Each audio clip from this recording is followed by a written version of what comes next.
So, one of the things that I think I've been thinking of since the last few days is the whole French robbery.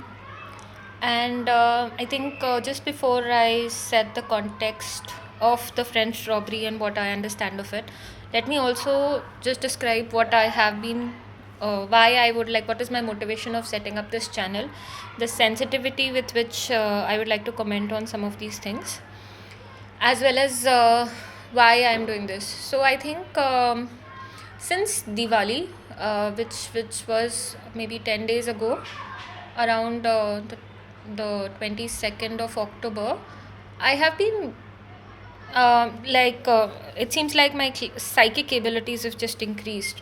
What I mean by psychic abilities is that in very clear moments of being able to see things, like say for example, like if there is chaos, but what happens is that there are very few times where you can find clarity, and that is where the universe can speak to you. So what actually happens is that your mind will always be thinking of something, etc., etc. So just think of it that your antenna is always blocked. But what happens is that if your antenna is always continuously, say for example, busy processing its own agendas and signals, etc., etc., then the channel of the signal will not reach you. But there is the best that human mind can do without practice is the fact that it can only have these instantaneous points where it will probably be able to find clarity. And for me at least, it's very instantaneous. And it seems like that since the last 10 days, these instantaneous moments seem to be increasing in frequency. Earlier what used to happen was that it was it was very rare, or if I might be even frank, that it was mostly at the time where I was say for example, I have an exam and I want to think about what is the question that I might be asked, etc., etc. Then like maybe 1 or 2 days ago, if I could find a moment of clarity, then maybe question would pop up. 2020, I was going through a tough time. So I think when you actually are in trouble and when you actively seek help from the universe, so usually what happens is that, and this goes for everybody, that when everything's going well in life, then we are not really looking at God or looking to God, but it's usually in the times of crisis that we turn inwards. And so since 2020, I think there were certain moments of personal crisis where I knew that I was able to kind of instantaneously channel some things, and I knew that okay, fine, this is what it is. You can't put a finger to it, but this is what it is. And that because I was living alone also for 3-4 years, it became very clear, because then what happens is that that this is noise, this is what you've thought of, and it becomes very clear when you're living alone to differentiate between what is true and what is not true. And uh, now it seems like that these things are just getting expedited. Like say for example, I will I will think of something which I have not mentioned to anybody, and or I've done a personal tarot reading that I have not told anybody about, not mentioned on YouTube, nothing. There is no audio recording, but somewhere there's a recurrence pattern which comes into it. So recurrences are important. So, and that's what synchronicity is also, right? The whole repeating number sequences. Because what happens is that if if you send a voice and it comes back, then that basically means that it was heard, right? And that's what resonance is, that's what an echo is. So say for example, if you have a thought and the thought finds an echo, right? So basically in your spiral, it's gotten to that point, and then it's basically come back, right? And that is what I think channeling is, that that okay, fine, the universe has heard your message, and that's why it's resonating back to you, and that's the echo that you're hearing in your heart. So these echo was that I needed to go out there and put myself on YouTube and explain to people the structure of the universe, because of the fact that I have an ability to be able to explain to people very clearly that this is what the universe is. And I have struggled with what my role with the whole new consciousness is, etc., etc. As you can know, I'm speaking really fast, so this was not planned, this is not scripted, but it seems like I have a lot to say. So now I think that, I think I've mostly covered as to what, the whole, uh, what my motivations were, etc., etc. And now when I'm saying this, I'm going to say this with extreme sensitivity towards France. I want to say that, when the church in France burned 2 or 3 years ago, it felt like, the gods had left the place. And, it's extremely important that, what happens is that, so for as an energy, psychic, what happens is that I'm basically able to place that, okay, fine, this is what, this is making me feel, this feels right, this feels wrong, or, this is not how it should be, like, I can basically point out that, okay, fine, this seems out of balance. So it felt like it felt like the holiest of the holy sites in a country was burning, and that just felt out of order. And that's why it just felt like, it was not it was not right for France at that time. And, it seems like it seems like that, that whole thing, that whole, the heist that has happened, and, the diamonds and emeralds, whatever has been stolen, that is part of the legacy. It's all getting ripped apart. It's all getting ripped apart slowly. And, it's not something that I can explain fully, but, just from a pattern perspective, and this is not to cause any chaos or anything, right? I think, what happens is that it seems like, whenever a dam breaks, it feels like the pressure is already too much on a dam to break, right? So it's not suddenly that the gods would leave.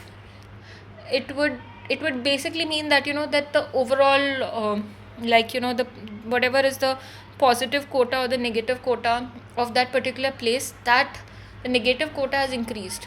That would not be because of any migration. That would be because of the individuals constituting that area, and the collective consciousness of that area. Like, for example, there was a saint who would never leave a village, who, and people used to tell him that, hey, everybody in this village is corrupt, etc., etc., why don't you leave this village? But what happened was that, this person said that, no, this is not right, I would like to stay in that village. And when this guy decides to leave the village, or, when he's bullied into leaving the village, what actually happens is that he sees the village going up in flames, and he kind of remarks that this is what he was afraid would happen.